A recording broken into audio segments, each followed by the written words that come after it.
Welcome to exams A to Z.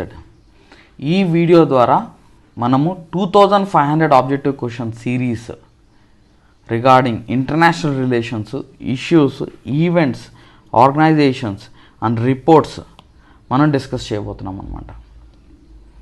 అయితే ఇవి ఎందుకంత ఇంపార్టెంట్, ఎందుకనంటే వీటి మీద డైరెక్ట్గా ఎగ్జామ్లో ఆబ్జెక్టివ్ క్వశ్చన్స్ అడిగే అవకాశం ఉంది. మీరు ఎస్ఐ తీసుకున్నా, గ్రూప్ 1 తీసుకున్నా, గ్రూప్ 2 తీసుకున్నా నియర్లీ 7 to 10 క్వశ్చన్స్ ఈ international relations, issues, events and organisations మీద అడిగే అవకాశం ఉంటుంది. చాలామంది ఈ కాన్సెప్ట్ని నెగ్లెక్ట్ చేస్తారు. నెగ్లెక్ట్ చేయడం వల్ల సక్సెస్ రేట్ అనేది తగ్గిపోతుంది. ఎవరైతే దీన్ని నెగ్లెక్ట్ చేశారో, ఇప్పుడు ఫర్ ఎగ్జాంపుల్ 7-8 క్వశ్చన్స్ ఇచ్చారు. ఈ 7-8 క్వశ్చన్స్లో ఒక 2-3 క్వశ్చన్స్ మాత్రమే మీరు అటెంప్ట్ చేశారనుకో, మిగతా 6 క్వశ్చన్స్ అంటే 6 క్వశ్చన్స్ అటెంప్ట్ చేసిన వాళ్ళు దీంట్లో సక్సెస్ అయ్యే అవకాశం ఉంటుంది అనమాట. అంటే ఆ 6 క్వశ్చన్స్ అటెంప్ట్ చేసిన పర్సన్ దీని మీద ఎక్స్ట్రా ఫోకస్ పెట్టడం వల్లే అలా జరగడం, అలా సక్సెస్ అవ్వడానికి అవకాశం ఉంటుంది. సో మీరు ఇందులో సక్సెస్ అవ్వాలి అని అంటే ఈ సిరీస్ స్టార్టింగ్ నుంచి ఎండ్ వరకు కంటిన్యూగా మీరు లెక్చర్ చూడండి. ఎందుకనంటే మీరు న్యూస్ పేపర్ చదివేటప్పుడు ఈ ఏరియాస్లోంచి క్వశ్చన్స్ ఎలా వస్తాయి అనేది మీకు తెలుస్తుంది. రెగ్యులర్గా ఈ సిరీస్ కండక్ట్ చేయడం జరుగుతుంది, మీకు క్లాస్ చెప్పడం జరుగుతుంది. ప్రతి వీడియోలో 10 క్వశ్చన్స్ మినిమం డిస్కస్ చేయడం జరుగుతుంది. యూటిలైజ్ చేసుకోండి, మీ ఫ్రెండ్స్కి షేర్ చేయండి. ఎగ్జామ్స్ A to Z యాప్ని డౌన్లోడ్ చేసుకోండి. కోర్సెస్ మేము లాంచ్ చేసిన కోర్సెస్ ఉన్నాయి, మీరు చూడండి. నెక్స్ట్ ఇది మాత్రమే కాదు, ఆబ్జెక్టివ్ క్వశ్చన్స్ మాత్రమే కాదు, ఎస్పెషల్లీ ఈ ఎంటైర్ ఇంటర్నేషనల్ రిలేషన్స్, ఆర్గనైజేషన్స్, వాటి రిపోర్ట్స్ గురించి ఒక సపరేట్ వీడియో కోర్స్ చేయబోతున్నాను. యాప్లో మీకు అవైలబిలిటీలో ఉంటుంది. సో యూటిలైజ్ చేసుకోండి. And let us see today's questions. South Africa joined BRIC group in the year. ఇక్కడ బ్రిక్ గ్రూప్ అని ఎందుకన్నామంటే ఇనీషియల్గా ఇది బ్రిక్కే, తర్వాత సౌత్ ఆఫ్రికా జాయిన్ అవ్వడం వల్ల అది బ్రిక్స్ అయింది. అయితే ఈ బ్రిక్ అనే టర్మ్ ఎవరు కాయిన్ చేశారంటే, ఎవరు పెట్టారంటే జిమ్ ఓనెయిల్ అనే పర్సన్ అనమాట. సో ఇతను ఏంటంటే హీఈస్ ఎకనామిస్ట్ ఇన్ గోల్డ్మెన్ సచ్లో, ఈ గోల్డ్మెన్ సచ్లో హీఈస్ అన్ ఎకనామిస్ట్ అనమాట. ఎకనామిక్ గ్రోత్ ప్రాస్పెక్ట్స్ గురించి ఒక రిపోర్ట్ తయారు చేశాడు. ఈ కంట్రీకి సంబంధించిన రిపోర్ట్ ఒకటి తయారు చేశాడు అనమాట. సో అలా ఈ బ్రిక్ అనే టర్మ్ వచ్చింది. తర్వాత వన్స్ ఈ రిపోర్ట్ రిలీజ్ అయిన తర్వాత దీంట్లో ఉన్న hiccups, problems, issues, challenges, next ఎలా ఈ కంట్రీస్ ఎంత ఇంపార్టెంట్ అనే దాని గురించి అందులో మెన్షన్ చేయడం జరిగింది. సో దాని మీద నెంబర్ ఆఫ్ ఆర్టికల్స్ వచ్చాయి. ఆ బ్రిక్ అనే టర్మ్ బాగా ఒక యాక్రోనిమ్ అయిపోయింది అనమాట. సో అయితే ఇదేదో బాగుందని చెప్పేసి 2006లో ఈ బ్రిక్ కంట్రీస్, బ్రిక్లో ఏముంది, బ్రెజిల్, రష్యా, ఇండియా, చైనా, ఈ 4 కంట్రీస్ 2006లో ఇన్ఫార్మల్ మీటింగ్స్ జరిగాయి అన్నమాట. 2006లో మినిస్టర్స్ ఆఫ్ ఎక్స్టర్నల్ అఫైర్స్ కలిసి డిస్కస్ చేసుకున్నారు డిప్లొమాటిక్ కోఆర్డినేషన్ సంబంధించి. సో అయితే 2009లో అఫీషియల్ మీటింగ్ జరిగిందనమాట, రష్యాలో జరిగింది, regarding reforming the global financial architecture. ఆ 2009లో రష్యాలో ఫస్ట్ మీటింగ్ జరిగింది ఈ బ్రిక్ కంట్రీస్. తర్వాత సౌత్ ఆఫ్రికాని ఇన్వైట్ చేయడం జరిగింది 2010లో. సో సౌత్ ఆఫ్రికా ఏం చేసిందంటే 2010లో ఈ బ్రిక్ గ్రూపింగ్లో జాయిన్ అయ్యి అప్పుడు బ్రిక్స్ అయిందనమాట. అంటే Brazil, Russia, India, China, South Africa. So 2011లో ఫస్ట్ మీటింగ్లో అటెండ్ అయింది, అంటే 3rd బ్రిక్స్ సమిట్లో ఈ first time South Africa attend అయింది. సో ఈ బ్రిక్స్ కంట్రీస్ మెయిన్ ఏం ఏంటంటే economic cooperation, number 2 people to people connect, number 3 political and security cooperation. అయితే ఎవ్రీ ఇయర్ ద చైర్మన్షిప్ అనేది మారుతూ ఉంటుంది అనమాట ఫర్ దిస్ బ్రిక్స్. అంటే ఈ ఆర్డర్ ఫస్ట్ బ్రెజిల్, తర్వాత రష్యా, తర్వాత ఇండియా, తర్వాత చైనా, తర్వాత సౌత్ ఆఫ్రికా, ఇలా ఈ ఆర్డర్లో ఇలా ఉంటుందన్నమాట.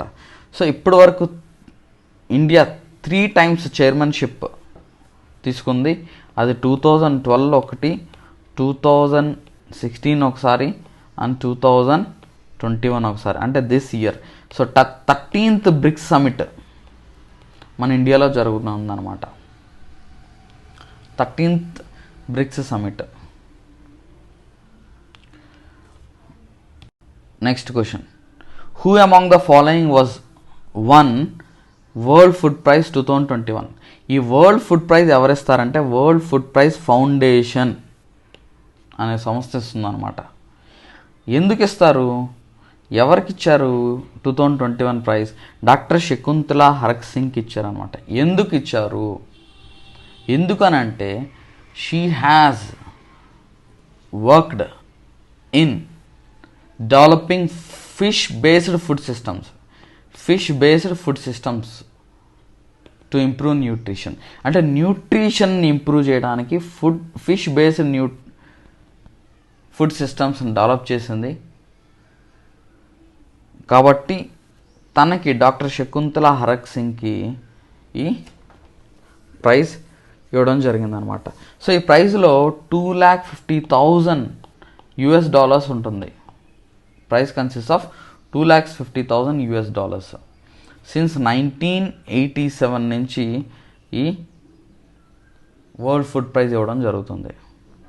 అయితే ఈ రతన్ లాల్ 2020లో వరల్డ్ ఫుడ్ ప్రైజ్ తీసుకున్నాడు. అండ్ సైమన్ గ్రూట్ వచ్చి 2019లో తీసుకున్నాడు. రతన్ లాల్ వచ్చి ఏం చేశాడంటే soil centric approach to increasing food production. ఇప్పుడు ఫర్ ఎగ్జాంపుల్ సాయిల్ బట్టి కూడా ఫుడ్ ప్రొడక్షన్ ఉంటుంది, అవునా కదా? సాయిల్ కనుక న్యూట్రియంట్స్ బాగుండి మంచి ఆర్గానిక్ కంటెంట్ ఎక్కువ ఉందనుకో, దాని ప్రొడక్షన్ అనేది పెరుగుతుంది, ఫుడ్ ప్రొడక్షన్. అయితే జనరల్గా మనం గ్రీన్ రెవల్యూషన్ తర్వాత మనం ఏం చేస్తామంటే ఓవర్ రిలే ఆన్ ఫెర్టిలైజర్స్ మీద మనం ఎక్కువ ఆధారపడ్డాం. దానివల్ల సాయిల్లో ఆ సారం పోతుంది, దిగుబడి తక్కువ వస్తుంది. సో తను ఏం చేశాడంటే ఈ క్లైమేట్ చేంజ్ని మిటిగేట్ చేయడానికి, నెక్స్ట్ న్యాచురల్ రిసోర్స్ కన్సర్వ్ చేయడానికి ఏం చేశాడంటే ఈ కార్బన్ సీక్వెస్ట్రేషన్ మెథడ్ని యూజ్ చేశాడు అనమాట. అంటే అట్మాస్ఫియర్ కార్బన్ డైఆక్సైడ్ కాస్త సాయిల్లోకి వచ్చి ఆర్గానిక్ కార్బన్ కింద కన్వర్ట్ అవుతుంది అనమాట ఇక్కడ. సో ఆ టైప్ ఆఫ్ మెథడ్ మీద రీసెర్చ్ చేసి డెవలప్ చేశాడు కాబట్టి ఈ రతన్ లాల్కి వరల్డ్ ఫుడ్ ప్రైజ్ 2020 ఇవ్వడం జరిగింది. అదే 2019లో డాక్టర్ సైమన్ ఎన్ గ్రూట్కి ఈ వరల్డ్ ఫుడ్ ప్రైజ్ ఇవ్వడం జరిగింది అనమాట. ఎందుకనంటే he is the founder of East West Seed number 1, and ఎస్పెషల్గా ట్రాపికల్ వెజిటేబుల్ సీడ్ ఇండస్ట్రీని డెవలప్ చేసి దాన్ని South East Asia and Asia, Africa and Latin America మొత్తం స్ప్రెడ్ అయ్యేలాగా చేశాడు అనమాట. So smallholder centric tropical vegetable seed industries అనమాట ఇవి, దాన్ని డెవలప్ చేశాడు కాబట్టి. సో దీన్ని ఎందుకు ఇస్తారు? ఫుడ్ సిస్టమ్స్ని, ఫుడ్ ప్రొడక్షన్ని, ఫుడ్ సెక్టార్లో ఎవరైతే బెటర్గా కంట్రిబ్యూట్ చేశారో వాళ్ళకి గుర్తించి ఈ వరల్డ్ ఫుడ్ ప్రైజ్ ఇవ్వడం జరుగుతుందన్నమాట. Next, Israel's iron dome air defence system is, యాక్చువల్గా ఎయిర్ డిఫెన్స్ సిస్టమ్ అంటే ఏంటో చెప్తాను. ఎయిర్ డిఫెన్స్ సిస్టమ్ అంటే very very important. For example శత్రువులు ఒక దేశం మీద,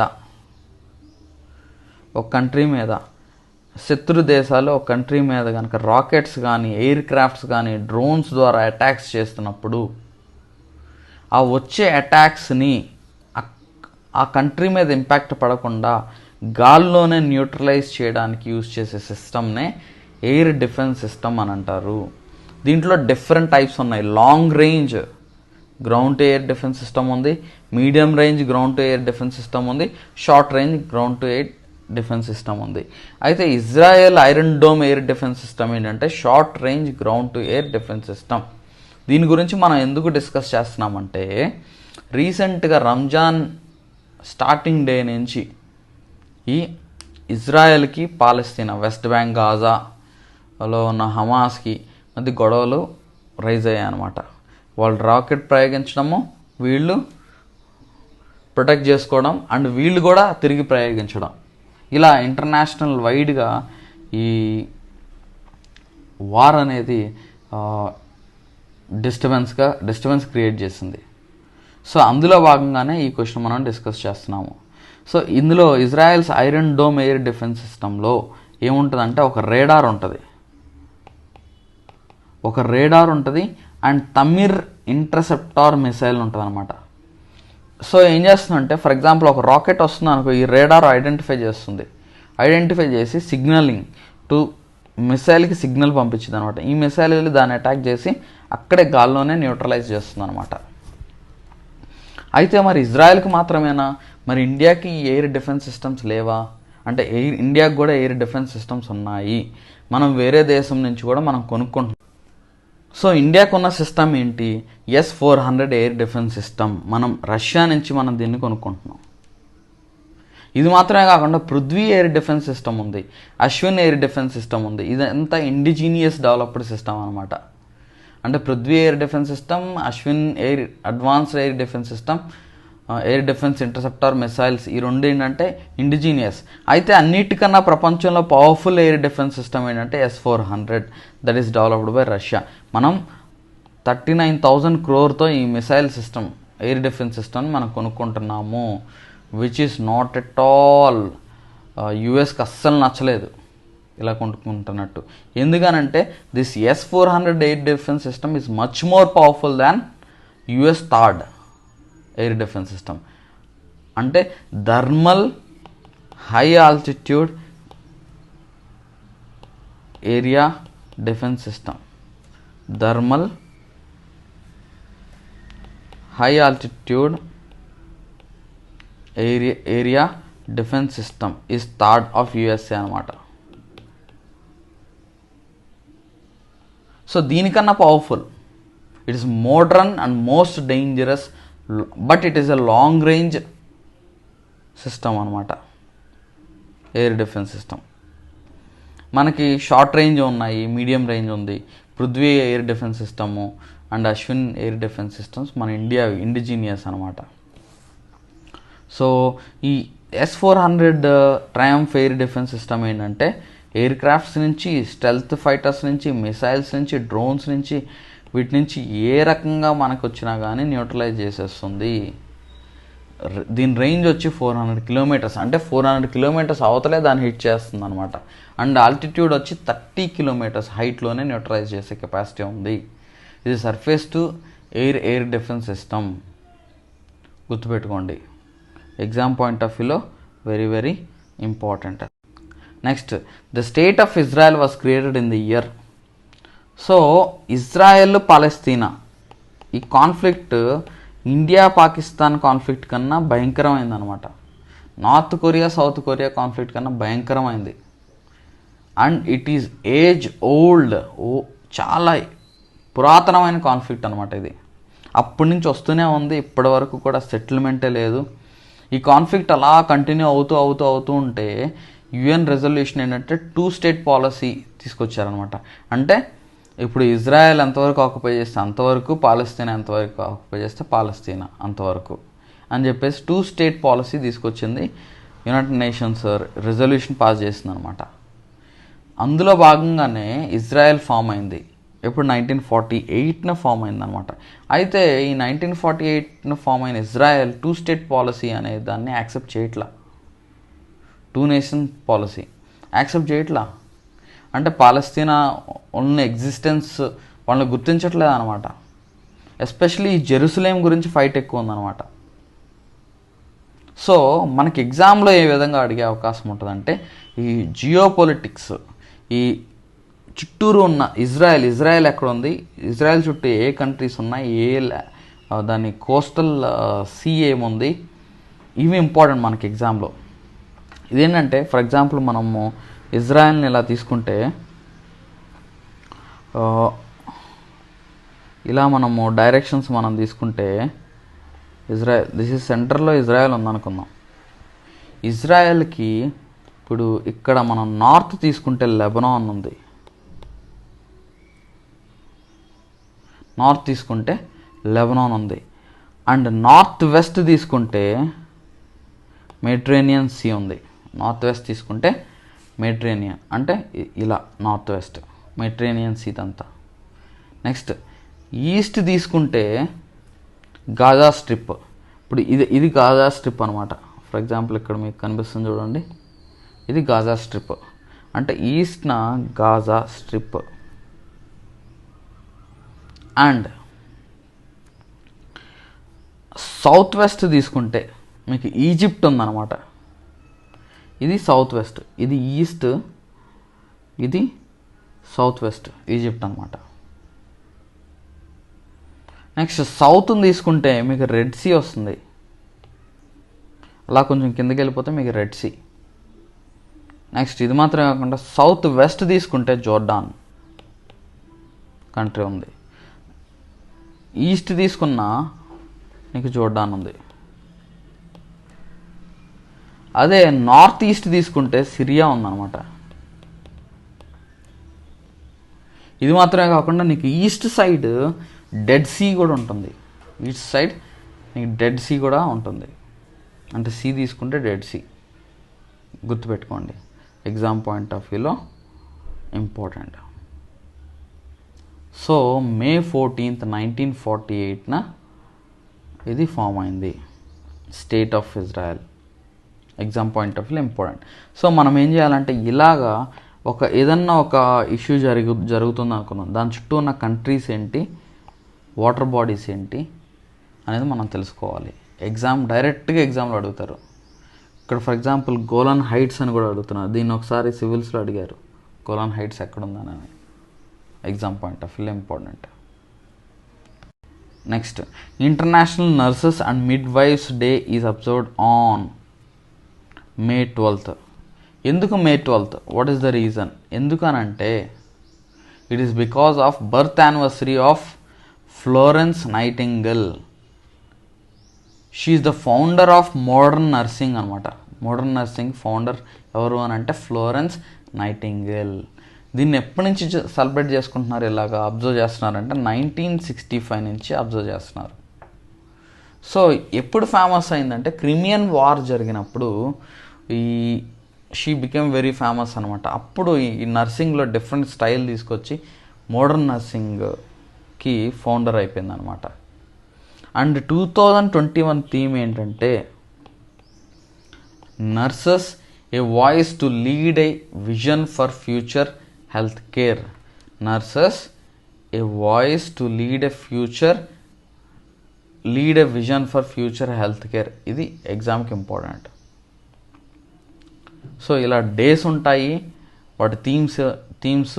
నెక్స్ట్ ఎందుకు, what is the reason for it's observation, ఇండియాలో స్పెషాలిటీ ఏంటి, ఆ రోజు ఇండియాలో ఏం చేశారు, ఇలాగా మనకి ఎగ్జామ్లో important. Next who among the following is not a founding member of North Atlantic Treaty Organisation. ఎవరు ఫౌండింగ్ మెంబర్ కాదు? అసలు నార్త్ అట్లాంటిక్ ట్రీటీ ఆర్గనైజేషన్ అంటే ఏంటి? It is a military alliance. జనరల్గా చెప్పాలంటే it is a military alliance of European and North American countries. European and North American countries alliance, military alliance అనమాట. అంటే collective coordination ఉంటుంది. అంటే ఫర్ ఎగ్జాంపుల్ ఈ కంట్రీస్లో టోటల్ 30 కంట్రీస్ ఉన్నాయి ఇప్పుడు ప్రస్తుతము. ఫౌండింగ్ మెంబర్స్ అయితే 12 ఉన్నాయి. ఫౌండింగ్ మెంబర్స్ 12, ఒరిజినల్గా 12. ఇది ఎప్పుడు సైన్ చేశారంటే North Atlantic Treaty Organisation 4th April 1949 దీన్ని సైన్ చేయడం జరిగిందనమాట. సో ఈ 30 కంట్రీస్ అన్నీ కూడా కలెక్టివ్ డిఫెన్స్లో ఇన్వాల్వ్ అవుతాయి. అంటే ఈ 30 కంట్రీస్లో ఏ కంట్రీని అటాక్ చేసినా అది అన్ని కంట్రీస్ని అటాక్ చేసినట్టు అని అర్థం అనమాట. అలా రెస్పాండ్ అవుతాయి అన్ని కంట్రీస్. ఈ నాటో మొత్తం రెస్పాండ్ అయిపోతుంది. సో దీంట్లో ఫౌండింగ్ మెంబర్స్ ఎవరంటే Belgium, Canada, Denmark, France, Iceland, Italy, Luxembourg, Netherlands, Norway, Portugal, UK and US. ఇలా 12 కంట్రీస్ ఉన్నాయి. అయితే ఇందులో లేనిది ఏంటి? జర్మనీ లేదు. జర్మనీ తర్వాత జాయిన్ అయింది. Germany is a member of NATO, but it is not the founding member, గుర్తుపెట్టుకోండి. దీని హెడ్ క్వార్టర్స్ ఎక్కడంటే Brussels, Belgium. Headquarters is Brussels of Belgium. Exam point of వ్యూలో important. Next, financial action task force is an initiative of G7. G7 అంటే ఏ countries వస్తాయంటే UK, US, Canada, Italy, France, Germany and Japan. So ఇవన్నీ కలిసి 7 countries కలిసి ఏంటంటే financial action task ఫోర్స్ని establish చేసుకున్నాయి. ఈ ఫైనాన్షియల్ యాక్షన్ టాస్క్ ఫోర్స్ ఏం చేస్తుందంటే ఎస్పెషల్లీ దీని ఎయిమ్ ఏంటంటే to combat money laundering, terrorist financing, threats to deal with international financial system. అంటే especially money laundering, terrorist financing మొత్తం ట్రాక్ చేయడానికి ట్రై చేస్తుంది అనమాట. ట్రాక్ చేసి ఏ కంట్రీస్ అయితే టెర్రరిస్ట్ ఫైనాన్సింగ్ చేస్తుందో ఆర్ సహకరిస్తుందో వాళ్ళని డిఫరెంట్ లిస్ట్లో పెట్టడం జరుగుతుంది. గ్రే లిస్ట్, బ్లాక్ లిస్ట్ అని 2 లిస్ట్స్ ఉంటాయి దీంట్లో నెంబర్ ఆఫ్ మెంబర్స్ ఎంతమంది ఉంటారంటే 37 మెంబర్స్ ఉన్నారు. And India is member of this కాదా అంటే India is a member of financial action task force and Pakistan is also member of financial action task force, గుర్తుపెట్టుకోండి. So which of the following countries are in financial action task force black list? Yes. So grey list countries, black list countries అని ఉన్నాయి. So ఇవేంటంటే a member అయితే cooperate చేయట్లేదో వాటిని black లిస్ట్లో పెట్టడం జరుగుతుంది. Non cooperative countries or territories are put in the black list. అంటే information provide చేయకపోవడం కానీ లేకపోతే అది కొన్ని కండిషన్స్ పెట్టిద్ది అనమాట. ఆ బ్లాక్ లిస్ట్లో కానీ ఆర్ గ్రే లిస్ట్లో నుంచి కానీ అది బయటపడాలంటే కొన్ని కండిషన్స్ పెట్టిద్ది. ఆ కండిషన్స్ సాటిస్ఫై చేస్తేనే ఆ లిస్ట్లోంచి బయటపడేయడం జరుగుతుంది. ఎవరు చేస్తారంటే financial action task force plenary అని ఒకటి ఉంటుంది. ఇది ప్రతి ఇయర్కి 3 times మీట్ అవుతుంది అనమాట. ఇది ఎప్పటికప్పుడు రివ్యూ చేసి ఆ లిస్ట్లో ఉంచాలా, ఆ కంట్రీని లేకపోతే తీసేయాలా అనేది ఆలోచిస్తుంది. గ్రే లిస్ట్ కంట్రీస్ ఏంటంటే countries that are safe havens for supporting terror funding and money laundering అన్నమాట. ఫర్ ఎగ్జాంపుల్ పాకిస్తాన్ తీసుకుంటే పాకిస్తాన్ ఇది ఇన్ ద గ్రే లిస్ట్. ఇది చాలా ప్రయత్నం చేస్తుంది అందులోంచి బయటికి రావాలని, కానీ కుదరట్లేదు. ఎందుకంటే it is continuously funding terrorism అని, especially against India and Afghanistan నా అందరికీ తెలుసు. సో ప్రూఫ్స్ కూడా ఉన్నాయి. అక్కడ టెర్రరిస్టులు ఆ దేశంలో ఫ్రీగా తిరుగుతున్నారు, వాళ్ళకి ఫండ్స్ రైజ్ అవుతున్నాయి. సో అందుకనే దాన్ని గ్రే లిస్ట్లో పెట్టడం జరిగింది. Out of 27 suggestions only 3 suggestions మాత్రమే ఇంప్లిమెంట్ చేసింది పాకిస్తాన్. అది కనుక అలా కంటిన్యూ చేస్తూ వెళ్ళిందనుకో దాన్ని బ్లాక్ లిస్ట్లో పెట్టేసేస్తారు. అది ఆ గ్రే లిస్ట్లోంచి బయటపడాలనేది ట్రై చేస్తుంది అనమాట. అయితే ఇలా బ్లాక్ లిస్ట్లో కానీ గ్రే లిస్ట్లో కానీ ఉంటే దాని డిసడ్వాంటేజ్ ఏంటంటే ఇంటర్నేషనల్ ఫైనాన్షియల్ సిస్టంలో అథెంటిసిటీ అనేది ఉండదు. అంటే ఇప్పుడు దానికి ఎవరు కూడా funds for example World Bank కానీ IMF కానీ దానికి సరిగ్గా కోఆపరేట్ చేయరు అవసరమైనప్పుడు. So that is a big disadvantage అనమాట. ట్రేడ్ చేయడం కష్టం అయింది. సో అలా ఈ బ్లాక్ లిస్ట్లో ఉన్న కంట్రీస్ ఏంటంటే నార్త్ కొరియా అండ్ ఇరాన్ అనమాట. బ్లాక్ లిస్ట్లో ఉన్న కంట్రీస్ ఏంటంటే north Korea and Iran. Exam point of వ్యూలో ఇంపార్టెంట్, గుర్తుపెట్టుకోండి. Next, who among the following is not a member of quadrilateral. ఇప్పుడు ఫర్ ఎగ్జాంపుల్ క్వాడ్ అంటే ఏంటి అని అంటే, ఇప్పుడు ఇండో పసిఫిక్, ఎస్పెషల్గా ఇండో పసిఫిక్ని ప్రొటెక్ట్ చేయడానికి క్వాడ్. దీని చైనాకి అగెయిన్స్ట్గా చైనాని కట్టడి చేయడానికి, మ్యారిటైమ్ సెక్యూరిటీ ఉండడానికి, ఎకనామిక్ కోఆపరేషన్ ఉండడానికి ఈ క్వాడ్ని ఎస్టాబ్లిష్ చేయడం జరిగిందనమాట. First time Japanese prime minister Shinzo Abe 2009లో ఇలాంటిది ఒకటి ఉండాలి అని చెప్పేసి అనుకున్నారు. తర్వాత ఆస్ట్రేలియా సరిగ్గా కోఆపరేట్ చేయకపోవడం వల్ల ఇది రియలైజ్ అవ్వలా. తర్వాత ఆస్ట్రేలియా కూడా రియలైజ్ అయ్యి జాయిన్ అయిందనమాట. జనరల్గా ఇది క్వాడ్ ఏం చేసిందంటే మిలిటరీ ఎక్సర్సైజెస్ చేస్తుంది. అండ్ ఇందులో మెంబర్స్ ఎవరంటే USA, Japan, India and Australia. These are the 4 countries. USA ఇక్కడెక్కడో ఉంది వెస్టర్న్ పార్ట్లో, జపాన్ ఇక్కడెక్కడో ఉంది ఈస్టర్న్ పార్ట్లో, నార్త్ ఈస్ట్లో, అండ్ ఇండియా ఇక్కడ ఉంది అనుకుందాం, ఆస్ట్రేలియా ఇక్కడ ఉంది. ఇట్ ఈజ్ లైక్ క్వాడ్రిలేటరల్ అనమాట. సో అందుకనే దీన్ని ఏమన్నారంటే క్వాడ్ అన్నారు. ఆ పాయింట్స్ని జాయిన్ చేస్తే నీకు క్వాడ్ వస్తుంది, క్వాడ్రిలేటరల్ లా ఉంటుంది అనమాట. సో ఎగ్జామ్ పాయింట్ ఆఫ్ వ్యూలో ఇంపార్టెంట్. అయితే రీసెంట్గా క్వాడ్ మాత్రమే కాకుండా ఈ వర్చువల్ మీటింగ్లో మిగతా కొన్ని కంట్రీస్ని ఇన్వైట్ చేశారు. వాటిని క్వాడ్ ప్లస్ అని అంటున్నారు అన్అఫీషియల్గా. సో ఈ ప్లస్లో ఇన్వాల్వ్ అయిన మెంబర్స్ ఎవరంటే న్యూజిలాండ్ ఒకటి, సౌత్ కొరియా ఒకటి, వియత్నాం ఒకటి. But it is not official, just it is unofficial అనమాట. ఈ కోవిడ్ పాండమిక్, మిగతా ఎకనామిక్ ఇష్యూస్ డిస్కస్ చేయడానికి ఈ మెంబర్స్తో వర్చువల్ మీటింగ్లో పార్టిసిపేట్ చేశారు. అది. సో ఇలా మీకు ఇంపార్టెంట్ కాన్సెప్ట్స్ అన్నీ కూడా 2500 ఆబ్జెక్టివ్ క్వశ్చన్స్ మనం ఇప్పటి నుంచి డిస్కస్ చేస్తే మీరు ఎగ్జామ్ అయ్యేసరికి పర్ఫెక్ట్ అయిపోతారు. ఏ ఒక్క క్వశ్చన్ కూడా మనం మిస్ చేయకుండా, ఏ ఒక్క ఇంపార్టెంట్ పాయింట్స్ కూడా మిస్ చేయకుండా మనం దీని గురించి డిస్కస్ చేద్దాం. రెగ్యులర్గా ఇవి క్వశ్చన్స్ వస్తాయి మీకు. ఈ సిరీస్ని ఫాలో అవ్వండి. దీని ఇంపార్టెన్స్ ఏంటనేది మీరు తెలుసుకోండి, మీకే అర్థమవుతుంది. మీరు కొన్ని వీడియోస్ ఇలాగ రెగ్యులర్గా విన్నారు అని అంటే మీకు కొంత కాన్ఫిడెన్స్ వస్తుంది.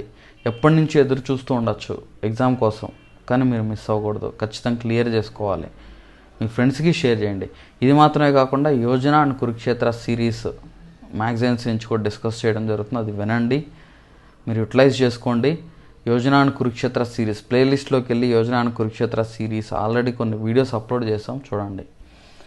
And many more world geography, especially ఈ సివిల్స్ వాళ్ళకి బాగా ఉపయోగపడుతుంది. వాళ్ళకి world geography objective questions launch చేయబోతున్నాను. అండ్ వీటిని యూటిలైజ్ చేసుకోండి. And Indian geography objective questions group 1, group 2, SI ఇంకా అదర్ కాంపిటేటివ్ ఎగ్జామ్స్ ప్రిపేర్ అయ్యే వాళ్ళకి అది యూస్ అవ్వడానికి ఇండియన్ జాగ్రఫీ ఆబ్జెక్టివ్ క్వశ్చన్స్ కూడా లాంచ్ చేస్తున్నాము. ఇది మాత్రమే కాకుండా మీరు యాప్ డౌన్లోడ్ చేసుకుంటే యాప్లో డిఫరెంట్ కోర్సెస్ మేము లాంచ్ చేసాము. ఆ కోర్సెస్ ఒకసారి మీరు అబ్జర్వ్ చేయండి, యూటిలైజ్ చేసుకోండి, యూస్ చేసుకోండి, సబ్స్క్రైబ్ చేసుకొని. అండ్ టెలిగ్రామ్ ఛానల్స్ ఉన్నాయి, జాయిన్ అవ్వండి. మీకు ఎప్పటికప్పుడు అప్డేట్స్ వస్తూ ఉంటాయి. అండ్ మీ ఫ్రెండ్స్కి ఇన్ఫామ్ చేయండి. ఇక్కడ ఏంటంటే ఈ నాలెడ్జ్ అనేది షేర్ అవ్వాలి, గిఫ్ట్గా ఇవ్వండి ఈ వీడియోస్ మీ ఫ్రెండ్స్కి. సో యూటిలైజ్ చేసుకోండి. Thank you so much.